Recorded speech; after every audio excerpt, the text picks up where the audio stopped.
Sir, Ajay ji, आज राष्ट्रीय शहीदों के कार्यक्रम में आप आए हैं मोहम्मदाबाद में, क्या कहेंगे? और निश्चित हम आज इस बलिदानी और वीरों की भूमि पर आए हैं। मेरा सौभाग्य है और मैं इस वीरों की भूमि का रहने वाला हूं। और पिछली बार भी 17 तारीख को जब मैं प्रदेश अध्यक्ष के रूप में वहां पर मेरा मनोनयन हुआ तो मैं सबसे पहले इस पवित्र मंदिर पर आया, यहाँ शीश नवाया, उनका आशीर्वाद लिया अष्ट शहीदों का। और वो मेरा सबसे अच्छा दिन था, मेरा सबसे शुभ दिन था कि मैं अष्ट शहीदों को आगे नमन किया। और एक साल मैंने बेमिसाल तरीके से कार्य किया और आज कांग्रेस का ग्राफ दिन प्रतिदिन बढ़ता जा रहा है। कांग्रेस के आज हमारे उत्तर प्रदेश में 6 एमपी हुए और मजबूती से कांग्रेस आगे काम करती जा रही है। सर, आज कार्यक्रम में थे और वहाँ पर बहुत सारे लोगों ने जो कार्यक्रम में जिलाधिकारी के नहीं आने पर भी सवाल उठाए हैं, इस पर आपका क्या राय है? देखिए, मैं इतने कहना चाहूँगा कि ये बहुत ही पवित्र दिन है, बहुत ही हम सब लोगों के लिए स्मरण करने वाला दिन है। तो इसको निश्चित तौर से प्रदेश की सरकार को इसमें संज्ञान लेना चाहिए और अपने प्रदेश की जो बड़ी बड़ी बात करने वाली है सरकार है, राष्ट्र की बात करती है, देश की बात करती है और हर जगह ये राष्ट्रवाद की बात करते हैं। तो आज राष्ट्र को जगाने वाले, आज राष्ट्र के लिए अपनी कुर्बानी देने वाले उनका दिन था।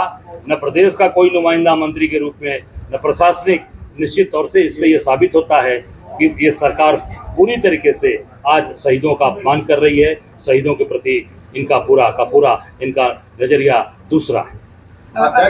पूरे देश में इस समय बलात्कार, रेप जैसी घटनाएं तमाम हो रही है, लोग सड़कों पे आ रहे हैं, इसको देखते हुए क्या बताएंगे? उत्तर प्रदेश में 2, बंगाल में 2 और एक उत्तराखंड में। देखिए, ये लगातार चीजें हो रही हैं। इसमें मैं सीधे कहना चाहूँगा कि इसमें जो भी जहाँ पे ऐसे अपराधी या जो भी इसमें कुकर्मी लोग हैं उनके खिलाफ ऐसी कार्रवाई हो जो मिसाल के रूप में बने और तत्काल उनको इसको फांसी दिया जाए, हैंग किया जाए और पूरे देश और संदेश जाए कि ऐसे अगर कोई कुकर्म करेगा उसको कठोर से कठोर कार्रवाई तत्काल दी जाएगी। जिससे मैं समझता हूं कि डर, एक भय पैदा हो सरकार के रूप में।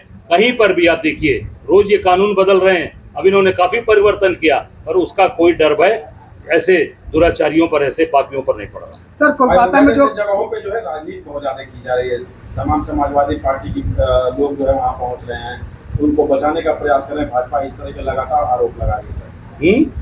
बीजेपी अयोध्या में जिस तरीके से, देखिए, चाहे अयोध्या हो, चाहे वो हरदोई हो, चाहे वो उत्तराखंड हो, चाहे बंगाल हो, मैं समझता हूँ कि ये निश्चित तौर से इसको राजनीतिक रूप से नहीं देखना चाहिए। राजनीतिक रूप से अगर आप देखेंगे यहीं पर चीजें खराब हो रही है। जो व्यक्ति है उसके खिलाफ कार्रवाई करिए। जो व्यक्ति ऐसा है जो गलत चीजों में इन्वॉल्व है, चाहे किसी, आप देखिए भारतीय जनता पार्टी हरदोई में मैं गया था, पाल परिवार में पाल समाज की बेटी, उसको गांव में ही उसके साथ बलात्कार किया गया और नृशंस हत्या कर दी गई, उसकी आंखें फोड़ दी गई, कोई कार्रवाई नहीं हुई क्योंकि भारतीय जनता पार्टी का वो बूथ स्तर का कार्यकर्ता विधायक का नजदीकी है। तो ये मैं समझता हूँ कि पूरी तरीके से अपराधी बलात्कारी है, उसके खिलाफ कार्रवाई करें। सुल्तानपुर में जो एक इंजीनियर की जो पीट कर हत्या कर दिया गया है, ये तो मैं देखिए, इसके पहले डॉक्टर की हत्या कर दी गई थी सुल्तानपुर में, आपको याद होगा, भाजपा के लोग उसमें शामिल थे,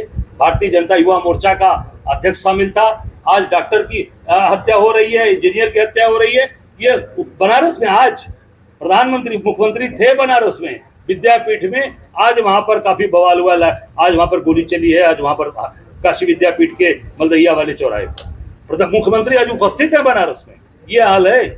कानून व्यवस्था नाम की चीजें नहीं रह गई है, केवल दिखावटी और केवल फोटो की राजनीति हो रही है। केवल एक वीडियो बना दो, फोटो डाल दो और काम हो गया। मैं समझता हूँ कि जो सही कार्रवाई होनी चाहिए वो कार्रवाई नहीं हो रही अधिकारियों पर, और जो अधिकारी आज निरंकुश है।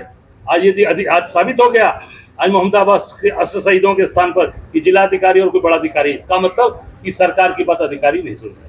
सर, कोलकाता की अगर बात किया जाए तो उसमें सीबीआई की जो प्रथम जांच आया उसमें यह आया है कि मानव अंग की तस्करी के मामले को दबाने के लिए इस तरह की घटना को अंजाम दिया गया है। मैंने कहा जो भी इस तरह की चीजें हैं उनके खिलाफ तुरंत कार्रवाई हो, उनको इस पर तत्काल कठोर से कठोर कार्रवाई करनी चाहिए। देश के संसद में नेता प्रतिपक्ष को 5वीं लाइन में बैठाया जा रहा है सर, क्या प्रतिक्रिया? देखिए, ये वो 5वीं लाइन में बैठावें चाहे 10वीं लाइन में बैठावें, ये राहुल जी की महानता है, महान लोग हैं और जो व्यक्ति जिसके परिवार में पीढ़ियों से आज जो प्रधानमंत्री और जिन्होंने सारे सत्ता को बहुत पास से देखा है, उन्हें कोई फर्क नहीं पड़ता कि वो 5वीं पीढ़ी में बैठेंगे कि 6वीं पीढ़ी बैठेंगे।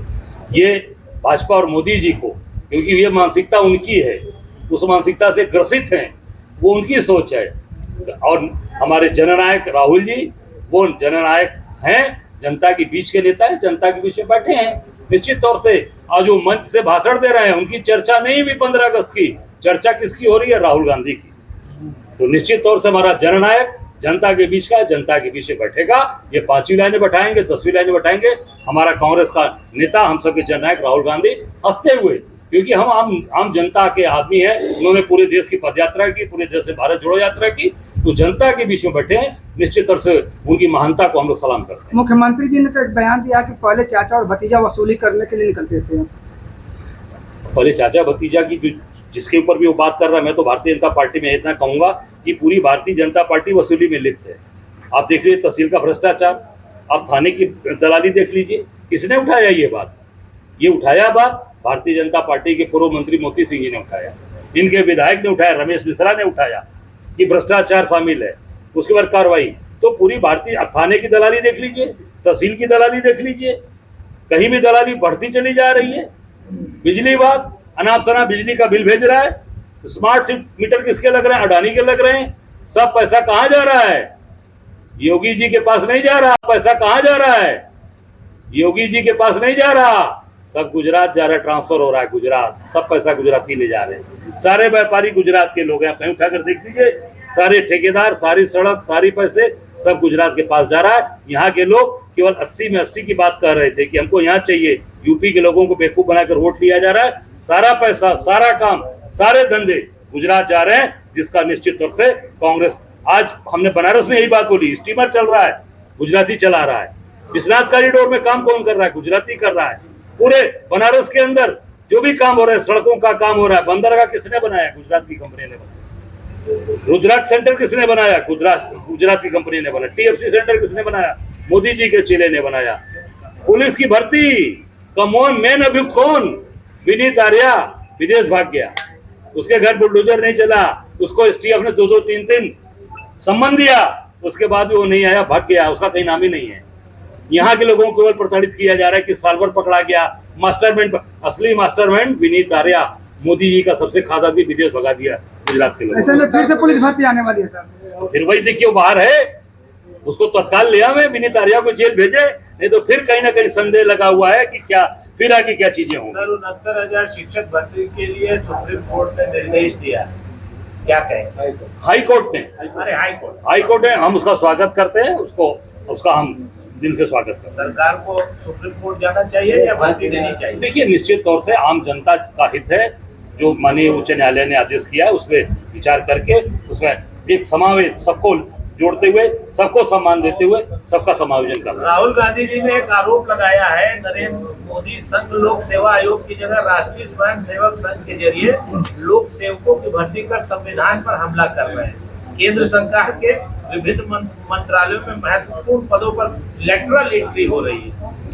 नहीं, निश्चित तौर से राहुल जी ने सही बात बोला, राष्ट्रीय स्वयं सेवक संघ की लोग काम कर रहे हैं। अभी आप देखे होंगे सबसे बड़ी चीज कि लोकसभा आयोग का चेयरमैन, जिसकी पूरी की पूरी अभी उसको जो नियुक्ति थी वो 2029 तक थी, और 2029 के पहले उन्होंने इस्तीफा दे दिया। क्यों दे दिया इस्तीफा? 2029 के पहले इस्तीफा, इसका मतलब अभी एक फर्जी IAS की नियुक्ति किया था इन्होंने, पूरी तरीके से फर्जी नियुक्ति हुई, जब वो सामने आप लोगों के द्वारा उठाई गई और उनको फिर वो उसको बर्खास्त किया गया। ऐसे कितने अभी IAS की नौकरी कर रहे हैं जो इनके मंत्रालय में बैठकर, और वो पूरी तरीके से अडानी अंबानी का काम कर रहे हैं, उनके द्वारा नियुक्त किए गए हैं। 2027 विधानसभा चुनाव आने वाला है, इसमें कांग्रेस की ओर से 50% सीटों की मांग हो रही है, क्या लगता है? देखिए, ऐसा है, हम मिलके लड़ेंगे विनय जी। अभी 10 उपचुनाव होंगे, 10 के 10 बीजेपी को हराएंगे, मिलकर लड़ेंगे, जंगे की चोट पर हराएंगे। 2027 तो हमारा है ही। झारखंड में जो पार्टी कांग्रेस में बहुत अच्छे नहीं चला, ऐसा नहीं, बहुत अच्छा है, कहाँ कोई दिक्कत है, सब लोग मिलकर लड़ेंगे, आप चिंता न करें। इसी तरह लोकसभा में कर रहे थे, देखिए आज रिजल्ट आपके सामने है। हम विधानसभा उपचुनाव भी मिलकर लड़ेंगे और आगे भी मिलकर सब लोग लड़ेंगे मजबूती के साथ। झारखंड में बड़ा उलटफेर का दिखा जा रहा है, क्योंकि चौपाई राम दिल्ली गया और कहा जा रहा है कि बीजेपी के साथ भारतीय जनता पार्टी के पास कोई नेता नहीं बचा, भारतीय जनता पार्टी को कोई सोच नहीं, और भारतीय जनता पार्टी जहां जब इस तरीके के अपने कुकर्म कर रही है, पूरी तरीके से भारतीय जनता पार्टी गर्त में जा रही है। आप महाराष्ट्र में देख लीजिए, आपके सामने क्या स्थिति है महाराष्ट्र में। शायद जितने भी इनके विधायक टूट कर गए थे, कोई सदन में नहीं जा पाएगा। तो मुझे लगता है कि चंपई सोरेन जी पुराने अनुभवी आदमी है और हेमंत सोरेन जी के नजदीक है। मुझे लगता है कि ये सब लोग मिलकर काम करेंगे। भारतीय जनता पार्टी अपने मकसद में कामयाब नहीं होगी, कुछ भी कर ले। अब इनको जनता ने नकार दिया, महंगाई, बेरोजगारी, भ्रष्टाचार, और पूरी तरीके से आज भारतीय जनता पार्टी के लिप्त है। मैं तो नहीं कहूंगा कि आज जो शहीदों को उनको नमन करने का, उनको याद करने के दिन पे जब वो नहीं आए, तो जनता के मन से उतर चुके हैं। 4 राज्यों से चुनाव होने वाला था, मात्र 2 राज्य के चुनाव घोषणा। ये आप समझ लीजिए, जो सरकार कह रही है, मोदी कह रहे हैं 1 इलेक्शन 1 नेशन 1 इलेक्शन। आपके सामने चारों चुनाव, स्टेट का चुनाव क्यों नहीं साथ कराया? यूपी के 10 चुनाव साथ क्यों नहीं हो रहे हैं? इसलिए कि घबराहट है, परेशान है। ये केवल दिखावा है 1 नेशन 1 इलेक्शन। ये पूरी तरीके से भारतीय जनता पार्टी घबराई है और 4 की 4 स्टेट हारेंगे।